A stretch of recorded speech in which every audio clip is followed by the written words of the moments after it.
Wait a minute, man. Wait a minute. I hit that record. All you gotta do is hit record. What's up, YouTube? Check it out, man. My man say, all you gotta do is hit record. Ever since I heard him say that, you gotta just press record. Ever since I heard him say that, because what we do as people, we try to hesitate. We try to make sure everything is right. Make sure we get our hair cut. Put our makeup on, make sure the glasses, we do all this stuff, and then 2 hours and went past, or 2 days and went past. All you gotta do is hit record. That's your first lesson. Hit record, and then start practicing.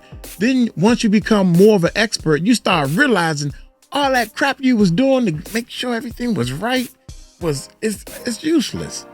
My bad, y'all. My bad. I done hit this. Oh, gotta start all over. You click it off and do all.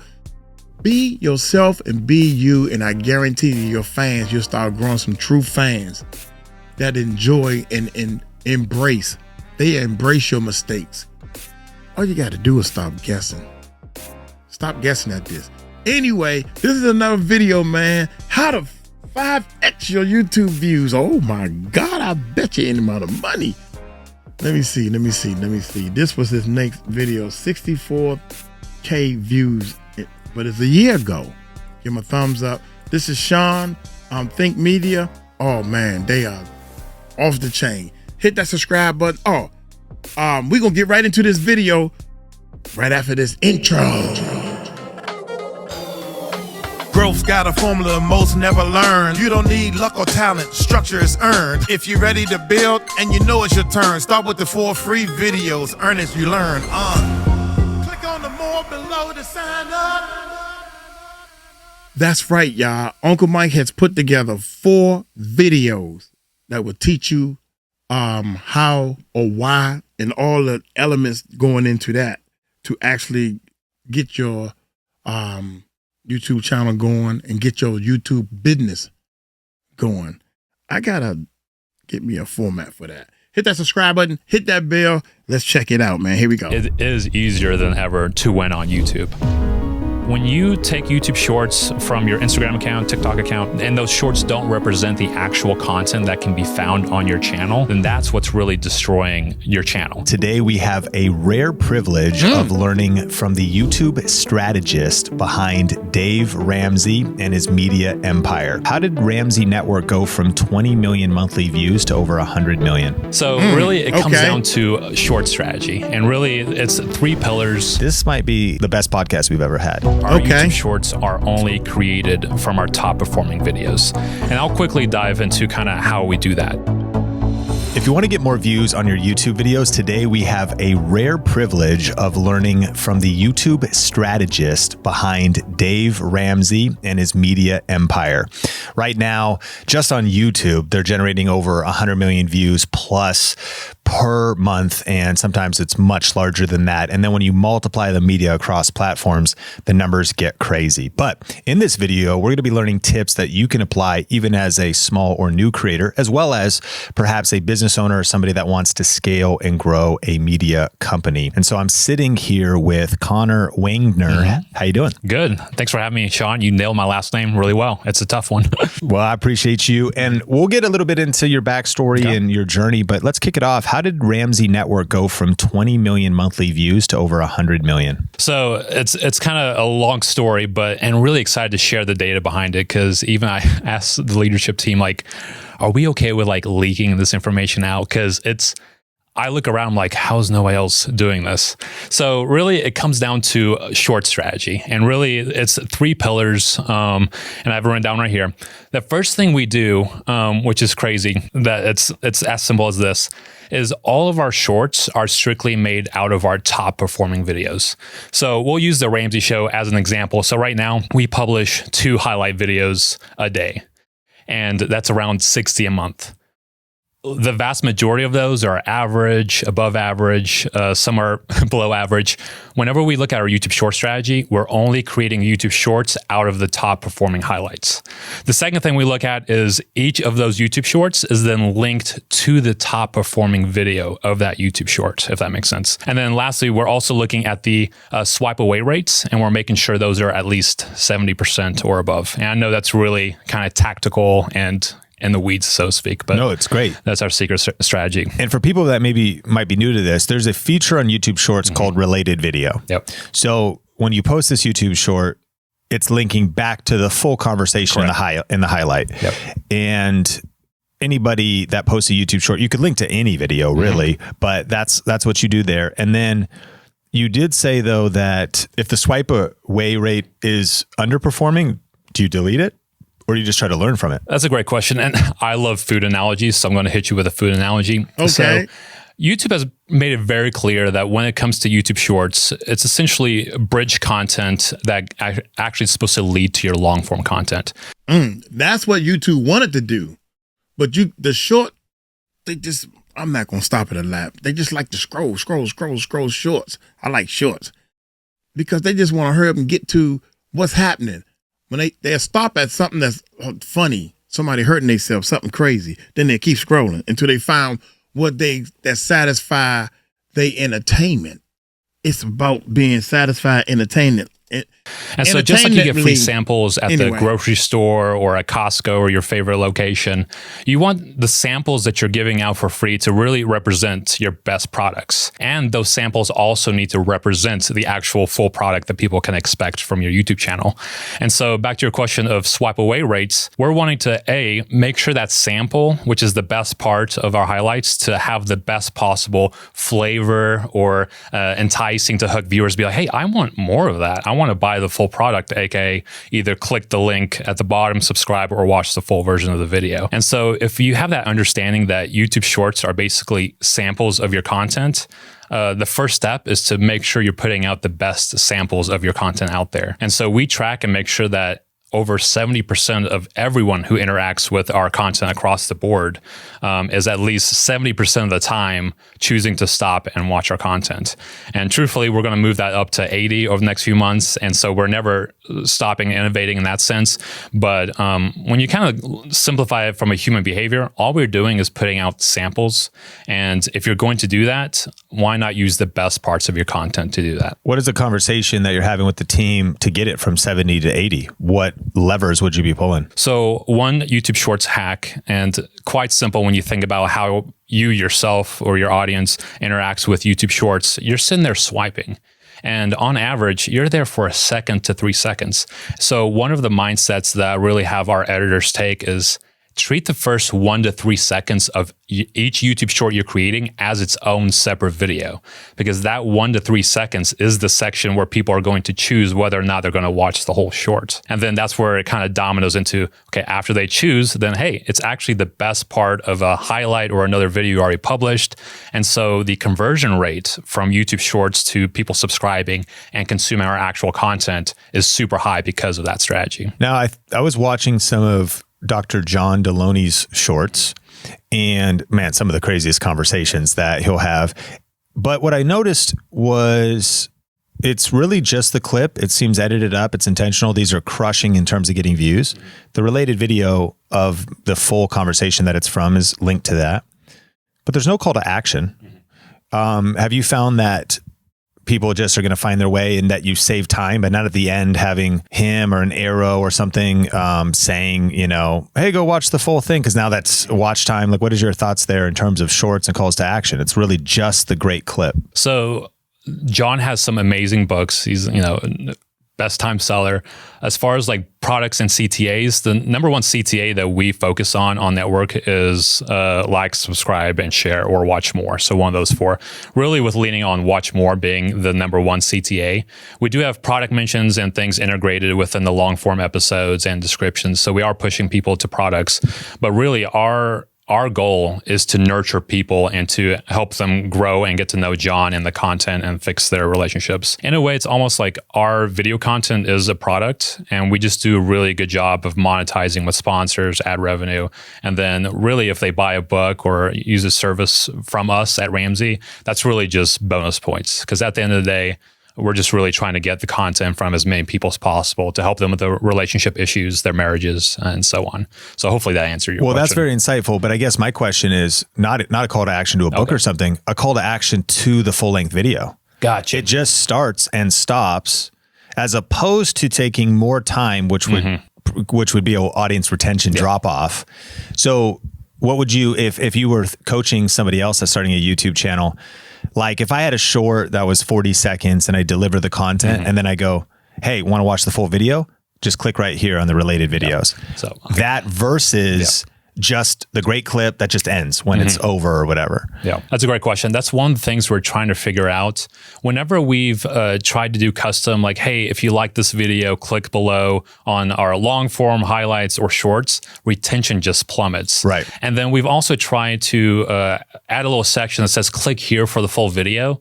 But the YouTube Shorts player across Android, Apple, different devices, and even on laptops, like that positioning moves. And so we're not able to really add graphics to say, hey, click here for the full version. That being said, we're still trying to figure out how to do just that, because I feel like a lot of people on YouTube still don't know that that's an option. And to that point, we don't necessarily rely too heavily on that link at the bottom of the YouTube Shorts, because what we found is people who consume our shorts and watch a few, the next time they show up on a homepage or they're watching another video, our actual normal content is suggested to them. And so I'd say clicking the link at the bottom is probably less than 10% of our overall traffic. It's people subscribing or getting our content suggested later when they come back to YouTube without even clicking on the link at the bottom. That's a huge light bulb moment for our community, that we sometimes can get so fixated on, hey, click like, click subscribe, where really the modern YouTube form of subscription is consumption. Because if people watch your shorts and consume them, or binge a few, or watch some of your video, then you're going to start being recommended on their homepage. You're going to start getting more suggested to them. And furthermore, if you click subscribe on a channel that you're not consuming, it could get buried. It's not being recommended to you. So a subscriber could be overrated, but consumption is underrated, because then that just multiplies. You just keep getting recommended there. I'm a big EntreLeadership fan, and the YouTube algorithm knows it. I'm sure it's parsed that EntreLeadership is going to be a different audience than some of the personal finance stuff or the relationship stuff. But I am consistent. I'm like getting ready in the morning or something, and the kind of thing I'll turn on is like, should I hire, or how do I fire somebody, or how do I have a difficult conversation? I want to hear Dave break that down. So these videos are just showing up. I'm not going to my subscription feed. I'm not seeking them out. It's coming to me because the YouTube algorithm understands the kind of stuff that I like. So consumption is really what we want to be solving for. Absolutely. And I think the subscriber totals on YouTube channels, like when I look at collab opportunities or suggestions for like, hey, who should we have on our shows? I very rarely, I glance at the subscriber feed, but then I go to another site like Social Blade, or, use a plugin like vidIQ or TubeBuddy to actually go to that channel and say, hey, because it's like, followers on social media, if they're not doing anything or engaging with you, then they don't really matter. So I would say, like, when you're setting goals for YouTube channels, even if you're starting out, like, it may be like impressive in your mind, like, oh, I have 100,000 subscribers, but if only 1,000 of those people are actually consuming content, which is, to your point, that's not really a healthy channel. So that being said, as a Ramsey Network, we actually really don't set goals for subscriber gains or things like that. We're really monitoring how many people are coming to us monthly. What's the audience return rate? Are they coming back every month? What's the click-through rate on titles and thumbnails? We really want to grow the reality of consumption and people, not necessarily vanity metrics, which I think subscriber totals are to that point these days, where it's not a true representation of what's going on a certain channel. Agree. Now, you have over 400 YouTube shorts going out per month. How do you maintain quality? Well, it's a lot of content meetings, and performance meetings. So the beauty, like I mentioned earlier about our YouTube Shorts, is our YouTube Shorts are only created from our top performing videos. And I'll quickly dive into kind of how we do that. So across the board, we do have long form content, which is the full episodes of The Ramsey Show, full episodes of Dr. John Deloney. And you actually mentioned this hack at the conference in Las Vegas, which was fantastic. I was like, yeah, great. I'm glad someone else is doing this. Is before, like if you are a creator who's starting on podcasting and you have long form content and you want to get into making YouTube Shorts or highlights for your channel, your retention data literally is human behavior, and your audience is telling you which parts of your content are good or not. And so when you're starting out, or hey, if you've been doing it for a while and you're like, man, which parts of like this episode are actually good? Maybe delay the release a little bit of your highlights and release your full episodes, and then look at that retention data and pull and make highlights out of those sections. And so that's exactly what we do at Ramsey Solutions across the board. Is we release our full episodes, we look at historical data, and we also look at live retention data, and then we make highlight selection based off of that. Then when it comes to YouTube Shorts, we then are using highlights that have already been proven to work from full episodes. Then we look at retention data on the highlight level, the shorter form content, and say, okay, where in these top performing highlights are we going to pull the best YouTube Shorts? And we do the exact same thing where we're like, hey, here's the 3 areas where people repeated the most in this top performing video. Let's create YouTube Shorts only out of that content. And so every single YouTube Short you see us release, like 300, 400, we're adding more and more every month. So I'm even losing track of how many we're doing. Every single one of those is from a top performing video, from a top performing section in that specific video, from a top performing area within the long form content. So the goal for us, and really should be for any creator, is to remove any sense of guesswork. It's 80% of what we put out monthly. I can pretty much guarantee what it will do, above average, below average, because we've done it so much. And one of the misconceptions that people have is like, oh, channels who upload a lot, that's why they're winning, because they're uploading a lot. And I've seen channels do that and they just dive bomb. In reality, what high output helps you do is fail quickly. And as long as you're failing quickly and learning and changing and updating like what you're doing, that's really the secret sauce. And so, while we upload a ton of content, a lot of the principles of how we're doing it can absolutely be applied to channels who upload weekly or twice a week or 3 times a week. And so if you're hearing that number and you're like, man, I don't upload anywhere near that many shorts or highlights or full episodes, just know the principles are still there. And of course, you talk about them all the time. So yeah, I mean, 99% of creators are not doing that, and they need to start immediately. Yeah. And I think that one of the tools to look into for listeners is your analytics. You can see intro retention. How much are you holding in the first second? You can see spikes and dips. And what you're talking about is going to the spikes of long form videos, which takes 3 days to get the info. Yep.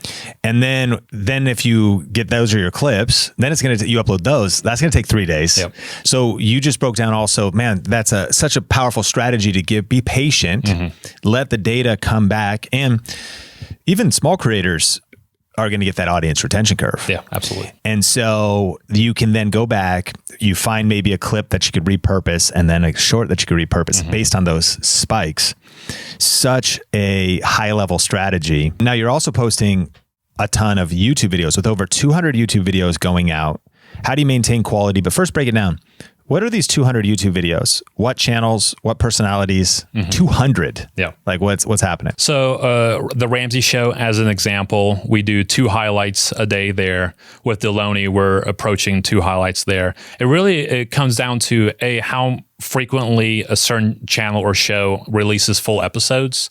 So the Ramsey Show, as an example, we have a weekly show Monday through Friday. So our ability to test things and fail quickly is a lot easier on that channel. Same with Deloney, the Dr. John Deloney Show. We release live. So Dave Ramsey Show is live 5 days a week. How often is Dr. John? He's Monday, Wednesday, Friday, full episodes. So there's 3 full episodes. Are you saying over 200 YouTube videos are going out, just clips, or counting the live streams? Counting the live streams, the highlights, and full George episodes. Camel does proper YouTube videos. Correct. And Rachel Cruz does YouTube 3 a week. videos. Yeah. 3 YouTube videos a week? A week, correct. Yeah. Like tips, sitting at a couch, like different. So there's all different styles throughout the different personalities. Okay. So add up all the clips. This is just long form. So live streams, clips, and then proper edited YouTube videos that are less than a talk show or something. That's 200 uploads. Okay. A month. How do you maintain quality on those? So I've been here for 11 years. And the beauty is on YouTube, you have data for every single video you've ever published. And so I always like to say every single upload that you create is either steering your channel up or down. And that really keeps everybody on the edge of their seat, because you can't really relax, so to speak. Because, if you do a negative upload, I've heard YouTube say this is not the case, but I've seen it time and time again. If you do some weak uploads, the next one that may be strong is actually going to be impacted because, you do not maintain that consistency. Graham Stephan just said that. Yeah, YouTube denies that. They say, hey, every video is judged on its own merits. Graham Stephan said YouTube is a momentum-based platform. Correct. So that's your last few uploads. I think he was also talking about shorts. And then I wonder if a lot of things maybe are a hybrid of the two. It could be, it's real people, that's audiences. So is it actually that YouTube is penalizing you, or just the last people that were clicking? If the last time they were kind of dissatisfied, or if they felt dissonance in your brand, maybe dishonesty or just clickbait. Well, man, you got the click, but you lost trust, so they don't want to click on your next video. Anyway, but in your opinion, would you say you have data that reveals that? Oh, absolutely. And my team's job is we live in that data 24/7. It's our full-time job. And a lot of times, I mentioned that delaying your highlights and your shorts. We're to a point, because we have so much data, if we have a topic idea, we can literally pull it up and say, hey, have we done anything similar in the past? Hey, this is very similar to 2 other videos that performed well. Let's remix that. And I won't rabbit trail with this question too, but the AI tools, with even something like ChatGPT, you can plug in all your Google Sheet data for a channel, up to 500 videos, and you can literally say, hey, how did the video do around budgeting? Have I done any top budgeting videos recently? And literally have a conversation with AI to tell you, hey, yeah, I looked at the sheet. Here's some ideas. And then you can really have really good, insightful future content decision-making based off of past performance data, to where you're not relying so heavily in the moment. Are you manually doing these Google Sheets? Oh, so I mostly download them straight from YouTube, plug them in, and then let AI do the rest. Advanced YouTube Analytics. Correct. It's very advanced, and it's free. But you go to advanced mode in YouTube Analytics. Exactly, advanced mode. To download your Google Sheets. And you upload your Google Sheets into ChatGPT and ask it intelligent prompts. Yes. So last month, give me the last 10 videos that had a click-through rate above 10%, or give me the last 10 videos I did last month. And, you can because we're doing like hundreds of videos. Hey, that sounds familiar. Hey, did we do a video last month on this? And ChatGPT can tell you. Jeez. You mean show you a prompt real quick and I can record it? I mean, I don't know if it will show up on the camera. We can circle back. We can circle back to that at the end. But that is we're talking about advanced tips in this conversation. That is some next level stuff. So, okay, so you're talking about getting insights from the Google Sheets. What's warning? One of the notes you made was do what the top 1% are doing. What are the top 1% doing? Yes. So early on, for the last 10 years, if you want to be the best, you need to know what the best are doing. For example, I like Dave Ramsey always gives an example. Like if you want to, lose weight and get fit, you need to hire somebody who resembles where you want to go, because you don't want to hire a trainer that's like, hey, I look better than you. Yeah. Like, why are you training me? And so kind of same that simplistic mentality of, man, what are the top 1% of YouTube channels doing? And so there's some large studies done by TubeBuddy, Little Monster Media back in 2020, and several other large companies. And the data has stayed to be true because I get to access a lot of channels and things like that. And really, the top 1% of YouTube channels really have 3 main data points. Do you want to get your first or next 1,000 subscribers on YouTube faster? For the first time ever, we are hosting a free one-day event at videogrowthday.com. Yeah, I went to one of their free Oh my God, they talked all around it. Don't get me wrong, I love Sean and I love what he's doing, and I would love to be a part of his team. But this is a little too advanced. That's a waste of time to go to one of his things if you're a beginner. Now, don't get me wrong. So I'm gonna skip that a little teeny bit. Yeah. I'm gonna get back to what my man is saying. Let's go to videogrowthday.com or Growth. click the link in the show notes. Everybody's using the word growth now these days because everybody want their channel to grow. Here Now, we go. let's jump back into the episode. The first thing they do is they have higher frequency of output. So really around 3 videos a week, which I know a lot of YouTube creators are like, man, 3 videos a week. That's so much. But again, it's good to know, okay, like top 1% of YouTube channels are really succeeding with 3 videos a week. And really the minimum is weekly. We can dive into, audience behavior, weekly rhythms, and things like that. The other thing was the optimal length for those YouTube videos ranged from 7 to 16 minutes long. And some people are like, oh, okay, well, I'm going to start making videos exactly that length. And again, these data points aren't meant to be like, no, go do this. It's more of like, okay, that's good to know. Really, the main data point behind that length is that these videos were getting a 5 to 8 minute average view duration on average, which all that means is on average, viewers were consuming 50 to 70% of every single video that top 1% of YouTube creators uploaded. So in my mind, I was like, okay, if I want to grow and be, in the top 1% of YouTube channels, then I need to create content that where on average, everyone's consuming at least 50 to 70% of it. Doesn't matter if it's 30 minutes, 20 minutes, if it's within this range, that's good to know. But man, audience satisfaction is when people can consume the vast majority of the content. And this was 5 years ago, 6 years ago. And so it's data points like that as you're starting as a creator, or if you're wanting to speed up the growth of your YouTube channel, like keep things in mind of like, man, what is that experience like consuming Mr. Beast videos? Like, hey, all of those videos, I can guarantee you get over a 50 to 70% completion rate. But just having that mentality of I need to make my content as easy to digest, as appealing as what these top 1% of YouTube creators are doing. I love that. And I mean, I think also the level of this conversation is almost like crippling to a new creator. Oh, absolutely. But at the same time, if you dwell in this environment of like this podcast, this level of thinking, it's just going to level you up. It's going to stretch you. And it's all about getting 1% better with every upload. But if you're learning from the top 1%, it's going to shorten your learning curve. I heard one person say it this way. It was like, if you want to become a millionaire, learn from billionaires, you'll get there faster. Yeah. That's a good and it's kind of like, even though it can feel unrelatable, what are the transferable principles that you could apply? There's this massive debate on YouTube about YouTube Shorts destroying channels. I'm ready. And you wrote down 5 mistakes. Yes. First of all, why do you think people are saying that or have that theory? And then maybe they might be making one of these 5 mistakes that's distorting their perception of what ruining a YouTube channel means. But yeah, what's your take on this?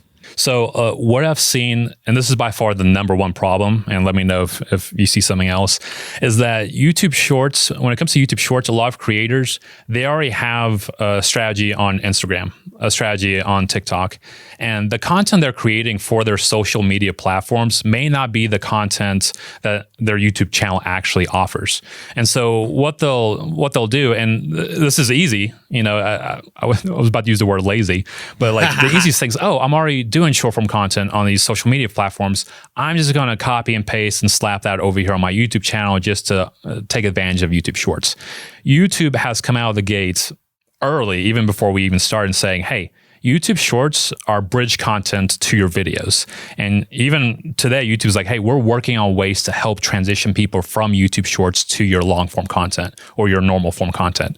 And so when you take YouTube Shorts from your Instagram account, TikTok account, and those shorts don't represent the actual content that can be found on your channel, then that's what's really destroying your channel. It's because people are finding your content. They're like, hey, that was a really great, funny video that this creator made. They click subscribe, and then they access your actual videos like, hey, this is nothing like YouTube, the YouTube short I watched. So think about like the sample analogy I did earlier with Costco or whatever brand.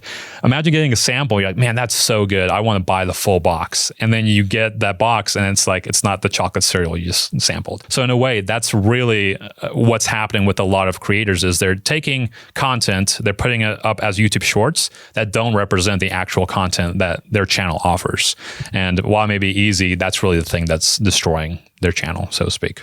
So mistake number one is they're uploading social videos. And so for some people, they're like dancing on Instagram, pointing to Correct. words. Yeah. Or it's kind of just more broad appeal or something like, I got the vertical video, why not upload it as a short? Correct. But mistake number one is they're uploading social videos as YouTube shorts that do not reflect the actual content their channel offers. Yep. Mistake number two is they're not monitoring the health and improving the effectiveness of the YouTube shorts. So what do you mean by that? So back to the hacks I mentioned earlier, such as do your YouTube shorts or your free samples, so to speak, do they represent the best parts of your YouTube channel? And one thing I haven't heard people say, and this is really a game changer if people can really grasp their mind around, is for the longest time, and you can probably agree with this, titles and thumbnails have been the largest barrier to overcome for all creators. Because a lot of times I remember early on, we'd make some videos like, man, if people were just to click this video and actually see what this video has to offer, like they would be so impressed. But like, I'm trying to figure out how to get people to click the title and thumbnail to begin with. And really with YouTube Shorts, it has completely removed that roadblock to where it's like, no, people are swiping and you can literally take them to the best part of your content. And so you can't really blame your titles and thumbnails anymore for like your lack of growth. And really, I would say the reason why we're seeing so much success is because not that our titles and thumbnails have ever been bad, but you just got to see some of the things that we're doing to truly believe it. And so if you're a creator and you've always struggled with good titles and thumbnails, then I'm so excited for you to try out YouTube Shorts because it fully removes that barrier and lets you put your best foot forward every single time if you want to when it comes to publishing content. So then mistake number three is not linking your YouTube Shorts to the full version of the video. And you talked about this later. That's using that related video feature. Correct. Yeah. And again, because YouTube's going to probably build out more features. My thing is always use the features that YouTube is building out because they're doing it for a reason. And anytime there's an opportunity for us to take YouTube Shorts audience and move them over to our normal content, then we're going to do that. I'll add a little note. You'll notice a lot of times with TikTok influencers or people who are influencers with short form content, whenever they have rallies or they want people to buy their book or come see the event, those creators have always struggled because true connection and life change happens when you spend time with people. And so in our minds at Ramsey Solutions, the life change and the hope and the education we have to offer is not going to happen in these 60-second vertical videos. It's crucial for us to roll those viewers over to our actual content where we can truly connect with them, where they can truly learn about our personalities and what we have to offer. And so I would say, as you're building out your strategy, make sure in the back of your mind, you're like, hey, I want these YouTube Shorts to bring people to my actual content because that's really where the life change and impact happens. That's a huge point. And I think probably the big idea there too is that if you're just pulling vertical videos from wherever and just adding whatever video to related features, you are doing it wrong and you're falling short because you would want YouTube Shorts. Yep. So because you think, does even this YouTube short naturally connect to this related video? Is that same experience? I've heard even some people say you kind of want it to be the same feel, the same look, the same brand. Yep. Because again, you normally shoot in front of your computer with a crispy camera and a USB microphone, but your shorts are from your phone. Correct. Now, it might work, but it's like it has such a different feel. They just went into two different worlds. I love this because what you're saying is like reverse engineer the whole thing. And where actually the depth is, where actually the community is. You reference some of the stories of sometimes at VidCon, TikTok, huge multi-million followed TikTokers have nobody show up for their meetups. Exactly. There's no depth there. And, it used to be that like content is king, but really these days it feels like community is king. That's so true. Yep. Because if you actually have connection, so make sure you're thinking about architecting your shorts, linking those over. And then mistake number 4 was not publishing YouTube shorts frequently enough. What do you think the frequency should be? So this, again, Ramsey Solutions, we do a lot here. What I've seen time and time again, and across all 7 YouTube channels when we've rolled shorts out, is a daily frequency at least. And really the momentum starts to build after 30 days and really continues to compound past 90 days. So if you're publishing 1 or 2, it's kind of a lot like with video frequencies. Whatever you do it consistently. But if you can get to a level of doing 1 short a day, and that's going to compound a lot. And if you think about it, 7 YouTube shorts may sound like a lot. That's 7 minutes of content. And if you're doing it right and following kind of similar mindset that we do at Ramsey, it should be 7 minutes from content that's already edited, that's already available on your YouTube channel, that you just kind of splice up the best moments from, and you feature that. And what we've seen is our highlights, our videos range anywhere from 7 to 9 minutes. And we can normally pull 3 to 4 YouTube shorts out of that one video. Again, because a lot of our shorts are sometimes 30 seconds, 40 seconds. So that being said, don't let that daily 7 a week scare you. If you're publishing, 1 to 2 videos a week, you can easily get daily short strategy up and running. Well, here's maybe a hard question on that though, that might parse some things out. Because I think for some people, if you're a video podcaster, if you're a live show host, you're creating enough consistent content. And if you apply what you're talking about and wait for those spikes, then those spikes become the clips, and then the clips can become shorts. But if you're George Camel, is he doing 7 shorts a week? He's doing 14 a week. He's doing 2 YouTube shorts a week. And he's doing 14 YouTube shorts a week, but are they coming from his long form videos or other stuff? They're coming only from the content on his YouTube channel. And here's the beautiful part. And he's not. So I'm thinking about just the listener, because they might say, well, I'm not a video podcaster. Like I make a normal YouTube video, talking head, TED tips for cooking, correct? Some real estate tips. George is doing the same. He does not have a podcast. Correct. He does not have a live show. Correct. But he is making like thoughtful videos. And so you're saying apply to those as well. Is there different cut-ins or cut-outs, or are they just able to be pulled out of that episode? They're being pulled out of those 3 videos a week. And what's helpful too is when you're thinking about YouTube short strategy, if you've been doing YouTube for a few years and you have a lot of evergreen content, you can actually start creating YouTube shorts for your evergreen content, because that's meaning go back in your library. Exactly. So that's what we are doing with George. It's actually a hybrid model of we're looking back at videos they posted last year that were top performing, and we're creating YouTube shorts out of those, and also watching his new videos as they release and cutting YouTube shorts out of those. And so if you are wanting to launch a YouTube short strategy and you've been on YouTube for a few years, oh man, you can actually drive a ton of traffic to videos that, honestly, there's been a few videos that didn't do what they were supposed to do in our mind, that after we created YouTube shorts for them, they got hundreds of thousands of extra views, and they were posted last year. And so it can be a hybrid model. So you cut the short, uploaded the short did well, related video. Correct. And then it revived the old video. Exactly. And so the suggest and browse traffic started picking up on those videos.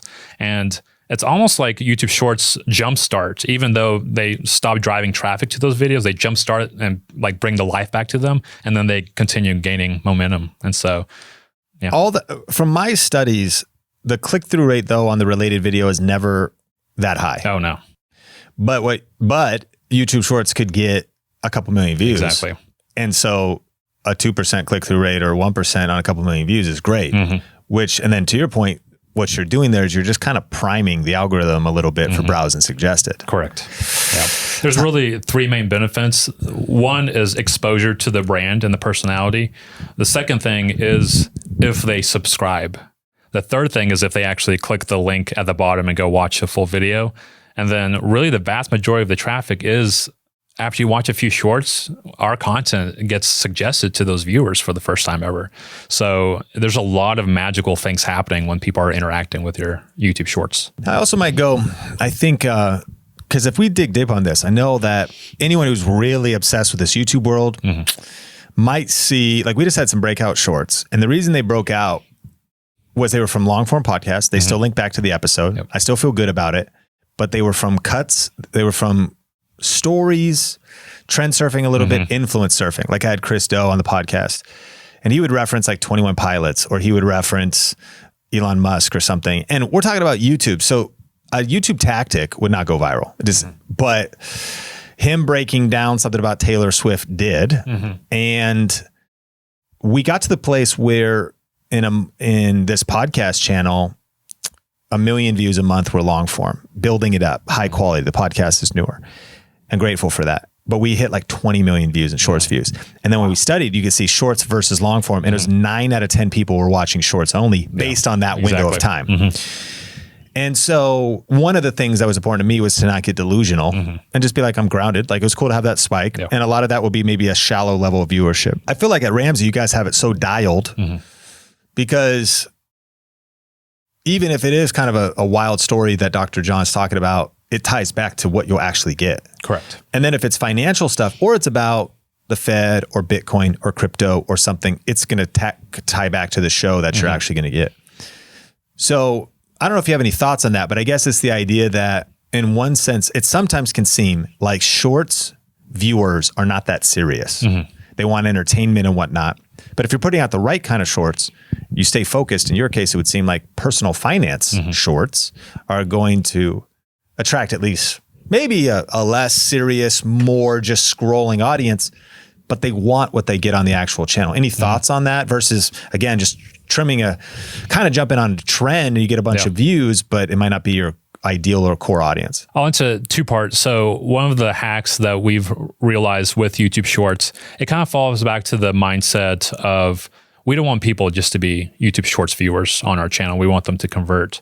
One of the ways that we really converted people over quickly is really we're leaning into our YouTube Shorts not giving a full context or a full complete thought or all of the answer in order to drive massive conversions from our YouTube Shorts to our long form content. And that being said, you're creating a gap. Exactly. Wait, I need completion now. You've opened a loop. You've hooked my attention, opened a loop, but the only way to close this unresolved conflict this storytelling is created is by clicking this related video. Yes. This might be the best podcast we've ever had in terms of YouTube strategies and tactics. We are in. We are deep right now. But I like Sean, I would have paid thousands of dollars for just to listen to this a few months ago. I feel you. So it's crazy. But if you have your YouTube Shorts mindset of okay, YouTube wants people to eventually come over. That's where the life change happens. That's honestly where YouTube makes their money. So they don't even want people to stay in the YouTube Short side of things. But if your YouTube Shorts literally just tease or provide a little bit of education, but hey, if you want the full answer, make sure to click the link below. That's really the what we're trying to create with all of our YouTube Shorts, on top of it being from the best moments. But back to your having, and that might be a mistake, not a mistake, but part of our shorts which can do well, they're complete thoughts. Yeah, it's like beginning, middle, and end. There's no reason to go. There's no reason to go. They stand alone, and you get the views. But why even click the related video? You got the full. Context, at least of that. Maybe you want to go to the full conversation, but click-through rate's much lower. Yeah. And you create that gap. Yeah.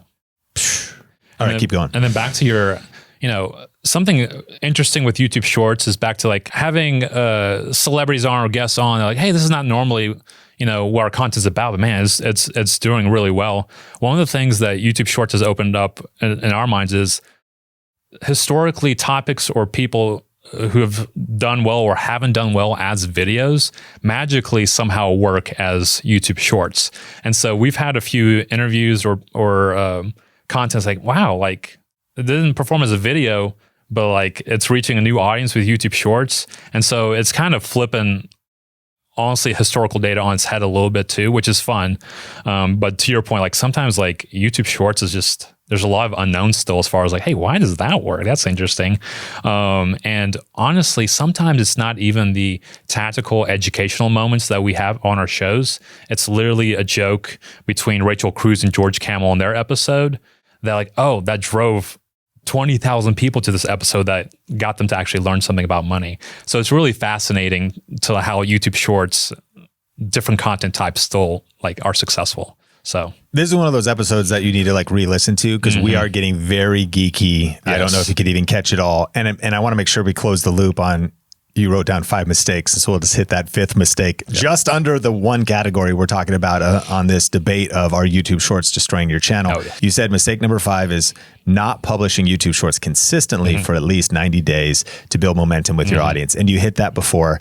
So if you stack all 5 of those mistakes, which you may want to rewind, get all that lined up, and it's not going to destroy your channel. And I can testify to that Think Media podcast, even with, like, I even kind of wondered, I'm like, man, when we had a couple 10 million, 20 million viewed shorts so we had a podcast guest talking about a celebrity without even really my personal brand in it. So Eric's talking about Rob Dyrdek, 11, 12 million views. And I'm asking myself, what did this really accomplish? And I'm also soberly evaluating, maybe not much, but it definitely got views. It actually got about $2,000 in ad revenue, which is, shorts they went from about 7 cents or 4 to 5 cents RPM to about 14 to 18 cents for us. You guys, personal finance might be crazier. I'm curious, maybe, I don't know if you could, but ultimately the net positive though was a small fraction of subscribed discovered us. And I'm also thinking though, but that also will be a lot of people who just come and go. And on our analytics, it's more vanity. But I'm also interested in that long form. That's our baseline. That's what we're measuring. And this, from my data-driven perspective, it didn't hurt our long form at all. Our long form, in a way, didn't even change much. It just eclipsed it. Correct. And I will admit that it might be, it's my theory that it sometimes can create 2 audiences. Some people who just love to continue to watch shorts, and maybe someday you hope to convert them over, but they just continue to watch shorts and being okay with that. I'm like, well, so now as the numbers on Think Media Podcast get bigger, like, whoa, we're at almost 300,000 subscribers. I'm like, yeah, but how many subscribe because of shorts? And so what is our baseline? What is our core audience? And the channel's not destroyed because nothing has been injured. Maybe just some other things have been inflated. And so you're trying to keep the whole thing in perspective. What do you think about my thinking there? Oh no, that's perfect. And I think the kind of some of the things we talked about, once you have that mindset of, if you know YouTube Shorts should not be a place where my audience gets all the information they need, I need to entice them and tease the content using YouTube Shorts. Like, that's where you're going to start seeing all those conversions to long form happening. But yeah, it should not affect your long form content. And we track long form content here at Ramsey, and we actually all of our goals are set on our long form content growth, meaning 7, 9 minute videos, 30-minute videos, things like that. We don't really look at YouTube Shorts uniques and viewership unless they convert over to our actual content. And so, yeah, I fully agree with that mindset where everyone needs to think like that, where it's YouTube Shorts are teasing my content, teasing my ideas, teasing my channel. If you're giving everything away in 60-second increments, then you're doing the YouTube Short strategy wrong. And if you're definitely not representing your own content on the channel by uploading from other social media platforms, that's why people's channels die. So yeah, you nailed it. Yep. All right. Well, the final section of this conversation, which has been super valuable. And if you're listening, you're getting value, especially on YouTube, smash like on this one. And even if you are on audio, I would love to have you stop by and maybe hit the YouTube channel to give some feedback and any future questions, because Connor, you're delivering massive value today. You have a framework of the 3 pillars of a successful YouTube channel. So if you want to start a new YouTube channel or improve your current channel, this is what you recommend. Break this down, the 3 pillars. Number 1 is the creator, host, personality. What does this mean? So the 3 pillars, I really can't take credit for it. I would say it's from a decade of conferences, a decade of conversations with other creators. Really, it can be a little overwhelming when you're either launching a show or a YouTube channel, or you currently have one and you're looking for opportunities to improve of like, man, how do I feel like there's a million different moving parts. And so what the 3 pillars does for you is to really help you isolate the 3 main areas of your content. And that's you as the creator.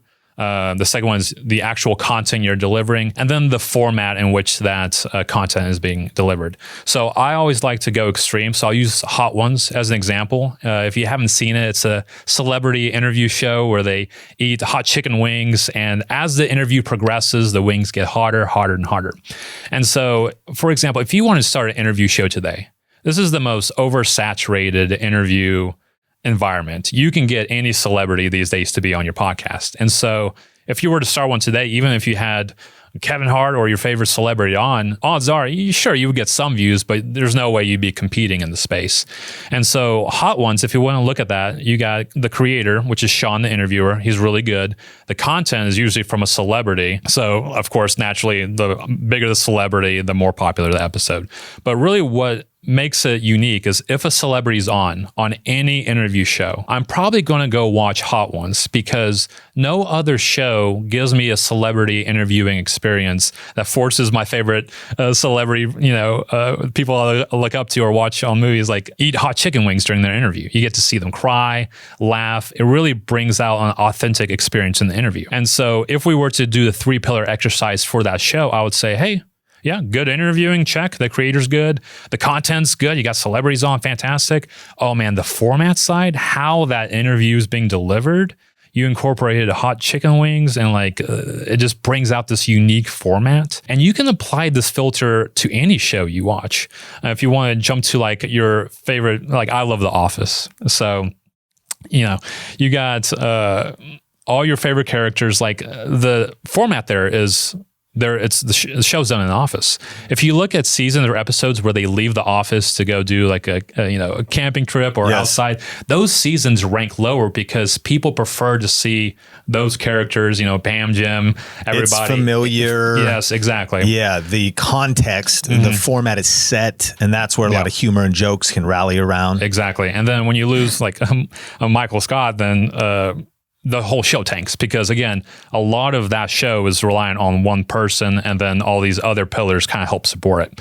So when you're analyzing your own show or you're thinking about starting a new one, look at what the landscape has. So if you're starting a makeup tutorial channel, look at your competition and say, okay, everyone does just the camera in front. They do the makeup, some are doing these unique things, but how can I do a makeup tutorial nobody else is doing currently? How I can deliver it well, I have good content, but what is that extra piece in the show or a content idea where I can bring it to a whole nother level?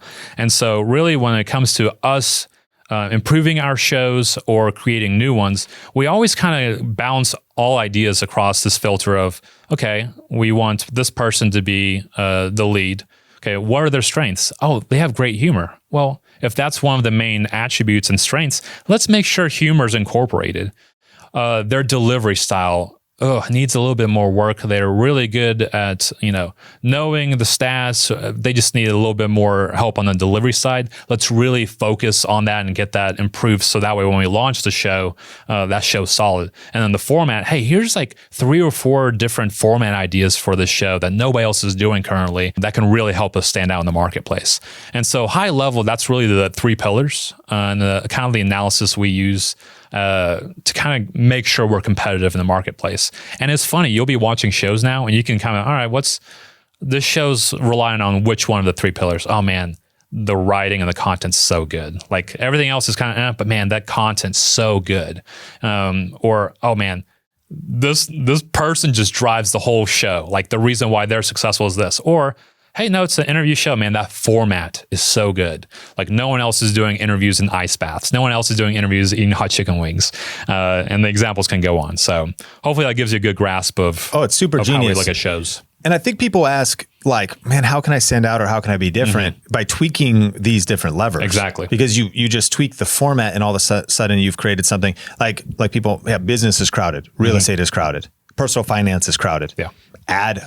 Eat hot wings. Yeah. You just created something totally unique in the world and then stack up. And then I guess as people that are just starting, you might say, okay, start with what you have, start with your resources today, but level up along the way. I've learned that YouTube is a personal development journey. Yeah. My skills as a communicator, delivery, on-camera presence has been an over-decade process. Yeah. And so I was getting the views I deserved when I started YouTube. Yeah. But I was committed to personal growth. Yeah. And committed to becoming a better creator, host, personality.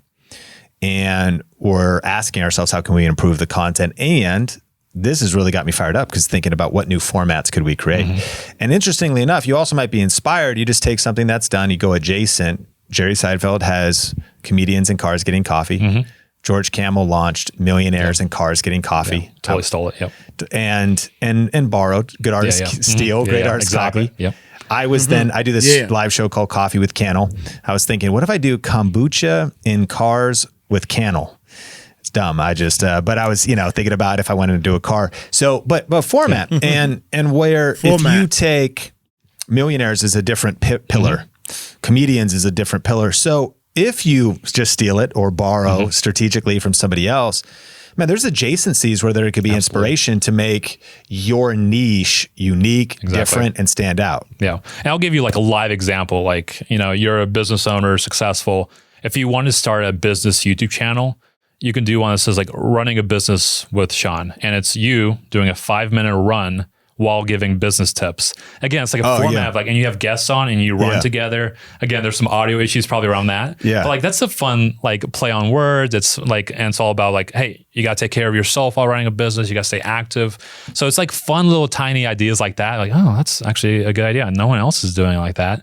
But imagine like a quick little business show where it's like, oh yeah, running a business with Sean. And he like runs for 5 minutes and gives me business tips. Man. Like what a great little fun idea just off the top of my head right there. And I think about how technology sometimes actually really can open up new possibilities. Like, so you take the DJI Pocket 3, which is an incredible camera. My co-author of YouTube Secrets, Benji Travis, has been doing his kind of new era of vlog style with it. It comes with wireless mic in the Creator Pack. You could get 2. Yeah. The gimbal's perfect. Yeah. And so, and it's 1-inch sensor and it's beautiful and it's under $1,000. And the mics are amazing. So I was like, okay, you live in a city, you want to do a business podcast. Steve Jobs liked to walk everywhere, talk about meetings. Yeah. You could have meetings with your staff, but you could go on, if you just had somebody filming you, and the wireless distance is pretty amazing. So if once you just hit record, you're going to get all the audio. Each guest, boom. And then somebody could be walking, maybe they go between the cars, they go and you walk, and you could just be walking in an interesting environment, or you could be walking in the country and under $1,000, 3 people, the guest, you, and somebody that probably doesn't even need very good film skills, because this DJI is going to like really handle it for you. And you now have an interesting format that also might put you into like, oh, we're being attacked by a wildebeest, I don't know, like different things that could happen. Oh, he fell into a ditch. Oh, get him out. But obviously, especially if you're in a city, I was just like, man, this would be so interesting. We could really be, when formerly you might need a dolly, a DJI gimbal to balance your camera, wireless mics, packs. Yeah. This whole thing is so lean, 4K. And again, we just took something like business that everybody's doing, switched the format up on it. Yeah, that's so fun. And I feel like these days it's easier than ever to get started. And it is becoming a war of ideas rather than technology barriers and things like that. And so spend time and just think about, hey, what is no one else doing?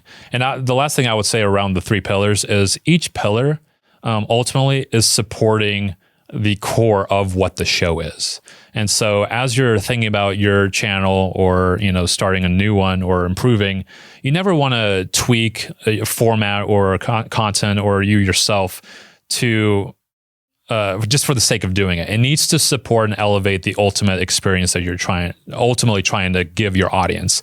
And so if running and doing business tips inhibits you from doing that well and delivering your content or your personality, then I would say, hey, that was a cool format idea, but like ultimately it's not going to support the ultimate goal content wise.